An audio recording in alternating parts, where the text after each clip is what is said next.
Assalamualaikum warahmatullahi wabarakatuh. Perkenalkan, saya Ailsa Sabita Primrose dari jurusan Tadris Matematika. Di sini saya akan menjelaskan mengenai sosialisasi 5M. Sebelum saya menjelaskan sosialisasi,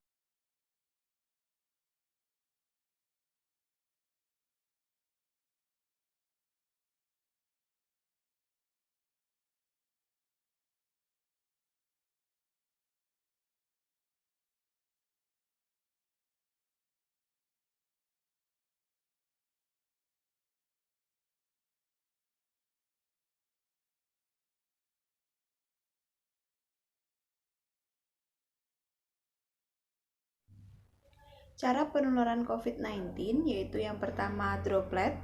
Ketika orang yang terinfeksi COVID-19 batuk, bersin, atau berbicara, droplet atau partikel kecil yang disebut aerosol membawa virus ke udara dari hidung atau mulut. Yang kedua yaitu transmisi udara. Virus dapat masuk ke paru-paru jika seseorang menghirup udara yang mengandung virus itu. Indonesia pertama kali mengonfirmasi kasus COVID-19 pada Maret 2020. Mitos bahwa Indonesia yang kebal akan COVID itu dipatahkan begitu saja. Menurut data terakhir yaitu pada tanggal 29 Agustus 2021, di Indonesia saat ini kasus positif COVID-19 ada 4.073.831 orang, kasus sembuh yaitu 3.724.318 orang, dan kasus meninggal dunia yaitu 131.923. Untuk lebih memahaminya, saya akan menjelaskan menggunakan gambar. Jadi, gejala COVID-19 yaitu menyerupai gejala flu, yaitu demam, pilek, batuk kering, sakit tenggorokan, dan sakit kepala.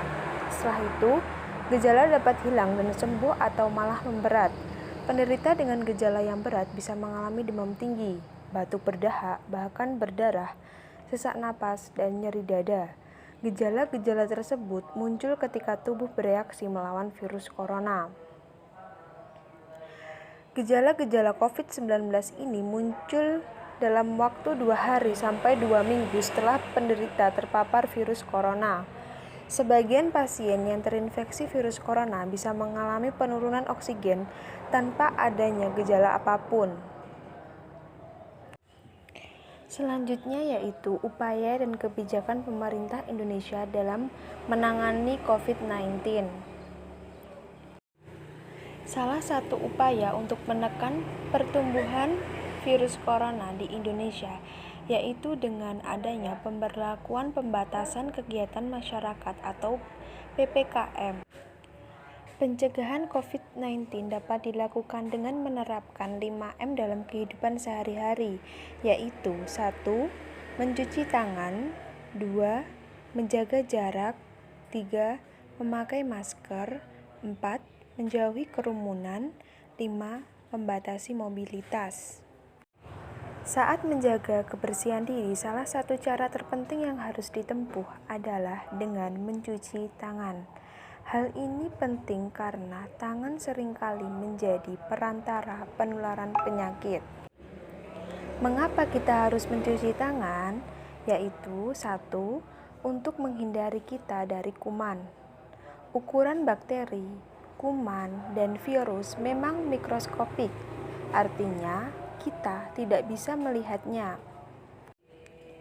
Itu sebabnya penting bagi kita untuk selalu rajin mencuci tangan, apalagi saat pandemi ini.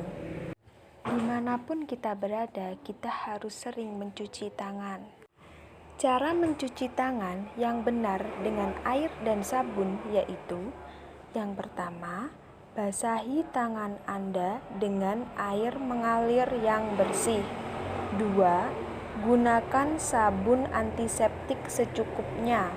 3.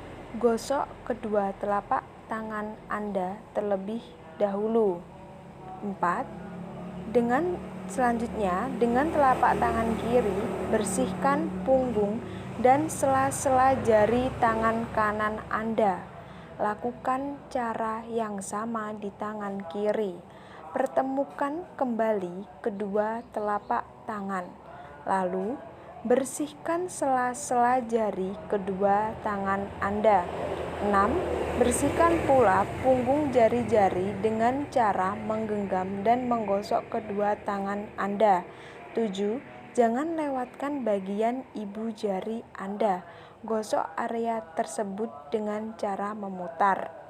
8. Bilas sabun hingga bersih. 9. Keringkan tangan dengan handuk bersih atau tisu. Selanjutnya, cara mencuci tangan dengan hand sanitizer. Yang pertama, tuangkan hand sanitizer ke telapak tangan. Anda dapat membaca label kemasan untuk tahu takaran yang sesuai. 2. Gosok kedua tangan Anda. 3. Pastikan produk hand sanitizer menyebar secara merata ke seluruh bagian tangan. 4. Lakukan gerakan menggosok tangan selama 20 detik atau hingga tangan Anda mengering. Pencegahan yang kedua yaitu dengan memakai masker. Cara memakai masker yang benar yaitu 1. Pastikan bahwa ukuran masker pas dengan wajah, tidak kebesaran atau kekecilan. 2. Selalu cuci tangan dengan sabun atau menggunakan hand sanitizer sebelum menyentuh masker dan memasangnya. 3. Cari sisi luar masker. Jika masker yang Anda miliki memiliki dua warna yang berbeda, umumnya hijau dan putih, sisi luar masker adalah yang berwarna hijau. Jadi, sisi putihlah yang bagian dalam, Selanjutnya, tentukan sisi atas masker. Biasanya ditandai dengan adanya garis kawat hidung. Yang kelima, untuk masker yang menggunakan tali, posisikan kawat hidung di atas hidung dengan jari lalu ikat kedua sisi tali di bagian atas pada kepala mendekati ubun-ubun. Yang keenam, untuk masker karet, Anda hanya perlu mengaitkan tali karet di belakang telinga. 7. Setelah masker menempel aman di wajah, cubit bagian kawatnya untuk mengikuti lekuk hidung Anda agar masker lebih tertutup rapat. 8. Panjangkan lipatan masker ke bawah untuk menutup semua bagian yang harus ditutup, yakni hidung, mulut, hingga dagu. Setelah masker terpasang dengan benar, hindari menyentuh masker apalagi sebelum mencuci tangan. Pencegahan yang ketiga yaitu menjaga jarak. Kenapa sih kita harus selalu menjaga jarak? Kita pasti sering mendengar informasi bahwa virus corona menyebar melalui tetesan yang keluar saat seseorang batuk, bersin, dan bicara. Virus corona menyebar terutama di antara orang-orang yang melakukan kontak dekat atau sekitar 2 meter dalam waktu yang lama. Dengan menjaga jarak, kemungkinan kita menghirup tetesan dan bersentuhan dengan permukaan yang terkontaminasi dan orang yang terinfeksi di luar rumah pun turut berkurang. Menjaga jarak juga sangat penting bagi orang-orang yang beresiko tinggi terkena penyakit akibat COVID-19. Meskipun bertemu dengan teman-teman dan berkegiatan di luar rumah, kalau kamu tidak serumah dengannya atau sering pergi keluar, jangan lupa juga untuk selalu memakai masker. 5M yang keempat yaitu menjauhi kerumunan. Ada beberapa resiko yang diakibatkan karena kerumunan. Yang pertama, pada kerumunan kita akan sulit menjaga jarak. Yang kedua, di tengah kerumunan ada banyak orang yang tidak menerapkan protokol kesehatan dengan benar. Selain itu, di kerumunan tentu banyak orang bicara dengan suara keras agar terdengar lawan bicara, tertawa, atau bahkan berteriak. Hal ini tentu meningkatkan potensi penyebaran virus COVID-19. Yang kelima yaitu mengurangi mobilitas. Tentu, pada pandemi ini, kita harus mengurangi mobilitas kita di luar rumah. Karena hal itu sangat beresiko bagi kita untuk terkena atau tertular virus COVID-19. Selanjutnya, saya akan menjelaskan mengenai pentingnya vaksinasi. Vaksin merupakan produk biologi yang berisi antigen berupa mikroorganisme atau zat yang sudah diolah sedemikian rupa sehingga aman dan jika diberikan kepada seseorang akan membuat kekebalan tubuh secara aktif terhadap suatu penyakit tertentu. Pemerintah terus mengupayakan pelaksanaan suntik vaksin COVID-19 untuk seluruh masyarakat di Indonesia. Mulai dari awal tahun 2021 hingga saat ini, vaksin COVID-19 tengah didistribusikan ke seluruh masyarakat Indonesia.